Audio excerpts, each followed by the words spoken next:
In today's episode, I will share with you the real reason why companies deciding to expand to the global market. And also, after watching today's episode, you will be able to decide if it's a good time for you or it's bad time for you to enter a new market. Okay? Without further ado, let's get right into it.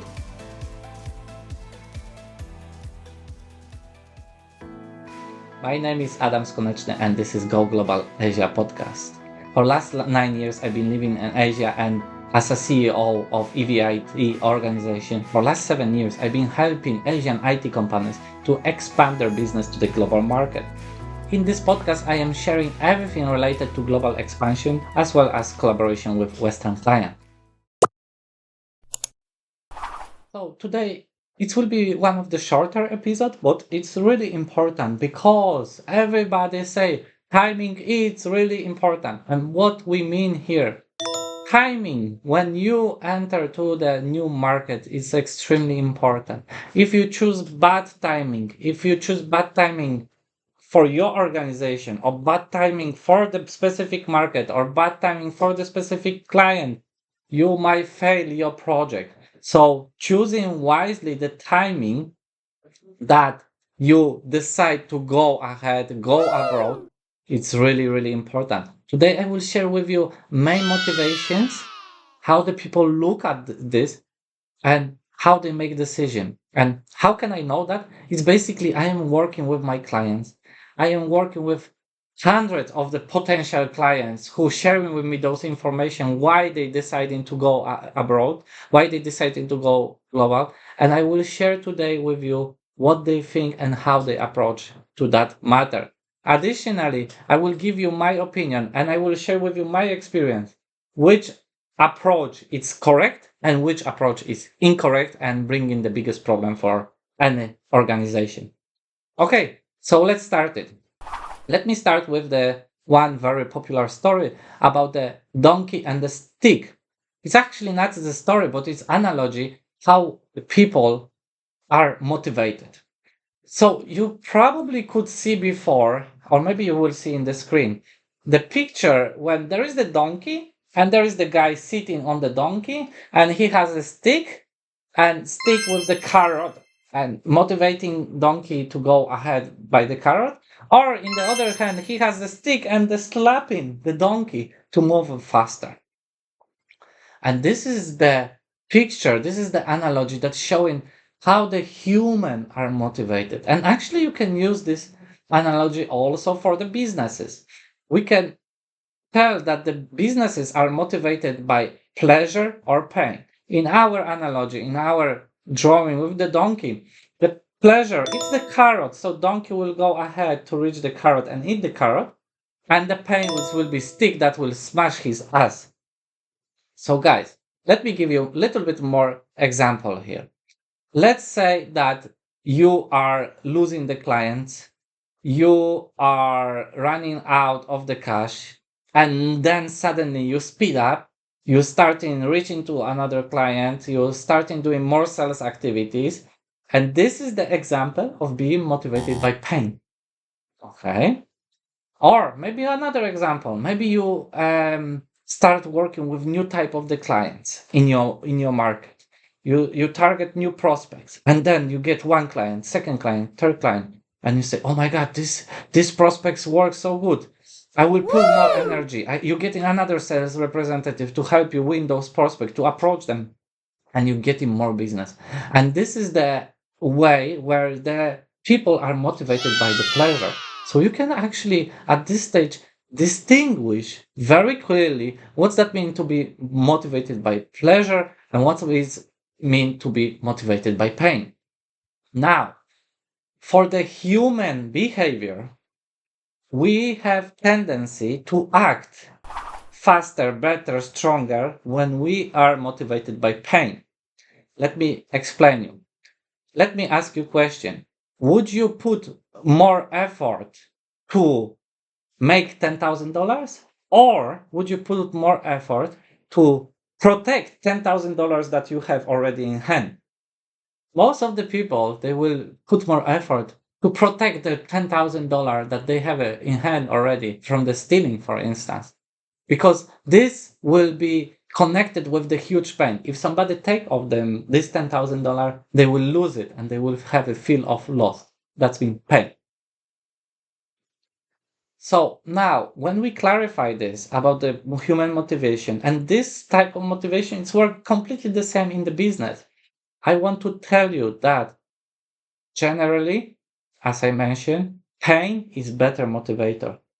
However, very, very important. When we talk about global expansion, being motivated by pain, it's really bad idea. What I mean, if you are short in revenue, if you are short with the cash flow, if you have a problem with landing new clients, finding new clients, and you think that you will go global, you will expand to the another market, and you will solve this problem, you are wrong. Usually, problem is somewhere else. Usually, problem is in your processes, in your acquisition, in your operation, anywhere else, but not in the expansion. Believe me. You might say that, oh, Adam, already market, it's dry out. I already have a lot of market share. Are you sure? Check how much market share you have. If you have more than 70%, okay, I can agree. But very, very rarely companies have more than 70% of market share. So mostly it will be problem of the acquisition of client, service offering, how you offer the service, what you sell to the client, what is the quality of the service and product you're providing. And if you don't solve this issue, there is no point for you to go global. Very, very important. Guys, so let me give you examples of the motivations or by fear that would be not the greatest element that give you this kick to go global. First of all, lack of revenue and cash flow. This is something that happen often in the businesses, but it shouldn't be the reason why you expand globally. Next, competitors taking over your market. If competitor taking over your market and you want to expand globally, again, it's not the greatest idea. You need to work on what is happening now, why competitors are better than you, fix it, and then consider going globally. Market saturation. This is something what I mentioned. Check if you have a more than 70% of market. Check if you have a monopoly. If you have a monopoly, then yes, it's okay. But most of the cases you will not have monopoly. That means you need to come back to the other point I mentioned. Next, dependency on one client. If you dependent on one client, and what's that mean for me, dependent on one client? That means 51% or more of revenue coming from one account, one client. That for me, it means you are dependent on this account. And if you're in this situation and you want to go global, I don't recommend you to do it. I recommend you to first focus on fixing this issue or finding very specific way to fix it, and then you can consider about global expansion. Now, let's move to the other motivation, which are motivated by pleasure. And those motivation are one of the top when we're talking about the global expansion. If you are in this position, if you are motivated by those factors, what I will list to you, this is good time for you to expand. First, you want to enter bigger markets, new markets, because you want new revenue streams and new cash flows. And this is perfect reason. If you are very stable in one market, if you have a process already in one market, you want to enter to another, completely fine, great, should go for it. Second, if you want to increase valuation of the company, what's that mean?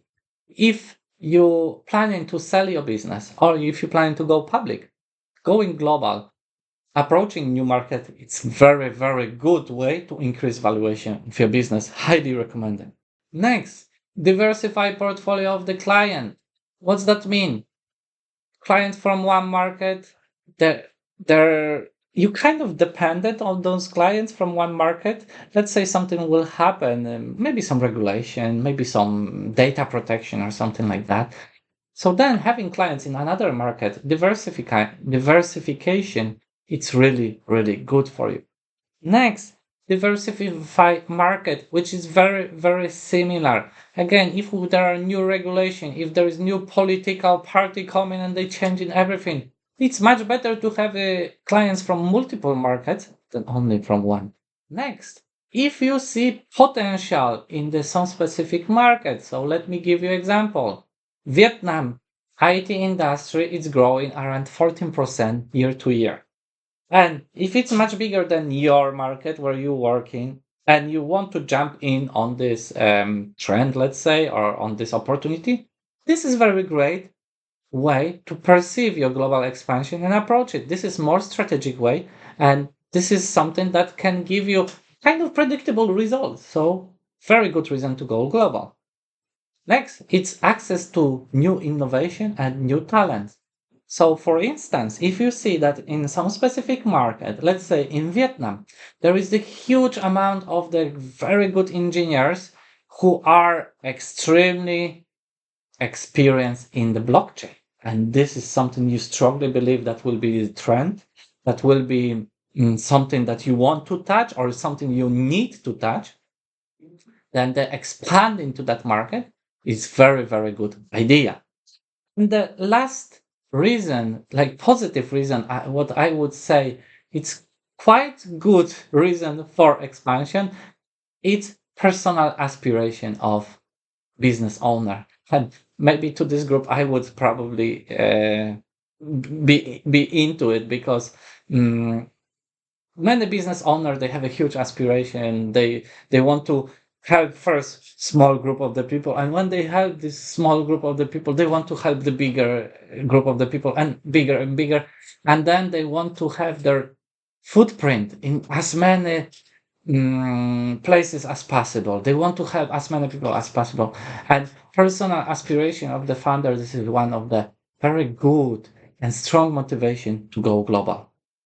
So, guys, there is one more thing what I would like to mention you. There is two elements where fear would be very good motivator for you to expand to the global market. Mostly, again, we focus on the positive, on the pleasure motivation to expand global market because when you are in the pleasure motivation, that means usually your organization should be in good condition and you should have processes and things like that. I would discourage you to use the fear as a motivation because being in bad position and going in such a risky endeavor like global expansion could give you more stress and could make the whole project fail. However, there are two cases that the fear will be very good motivator for you. First of all, it's something what happened in Japan. The currency exchange between between the local market and Vietnam changed significantly. And in span of 1 month, company who from Vietnam who are providing IT services to Japan, they lost nearly 20% of their profit. And to be honest with you, 20% for many IT service provider, this is like full, all 100% of their profit were gone because of the currency exchange. And obviously, this is very, very scary situation. And in this situation, I highly recommend you as soon as possible, get out. I mean, start looking for another market. Get out of your comfort zone. Don't think that okay, maybe tomorrow it will change. No, it will not change. You need to assume that and try to expand to another market.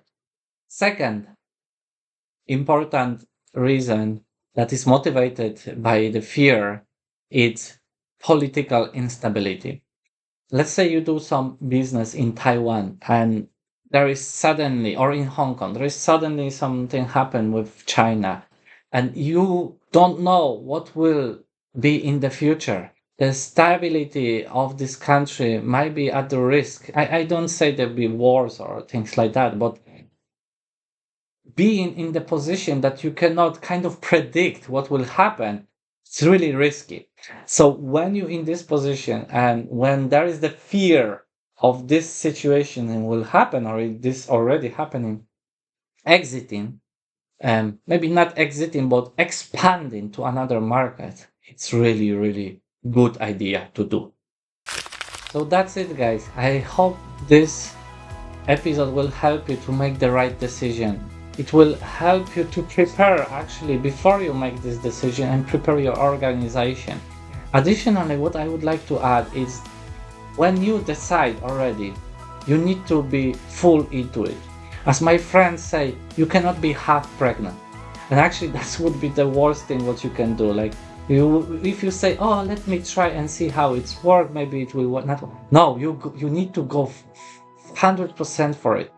What I mean, when you decide for this global expansion, when you decide to approach new market, have a plan, have a strategy, have a time, at least 6 months. Have a funds, have a budget, and go for it. Don't stop in the middle of the way. Try. And it might be difficult on the beginning, but if you have a good team, if you have a support, it will be much easier. Guys, what I can also recommend you, I recommend you to go to our Facebook page. At that page you have a lot of resources, but that is not my main point. If you join to that page, very shortly I will be opening the group, private closed group of the people, of the founders, of the business owners who are interested in global expansion. And in this group we will be sharing information about our experience, about our successes, about our loss, about our problem, challenges, and everything what we can do to help each other. And for those who are following those pages, I will be sending Facebook messages with information when I establish group and how to join. So please go to that page. Link is in the description below, and follow up that page. Also, don't be afraid to leave the comment on some post and say hello. Thank you so much, guys. This is Go Global Area Podcast, and I see you in next episode. Take care.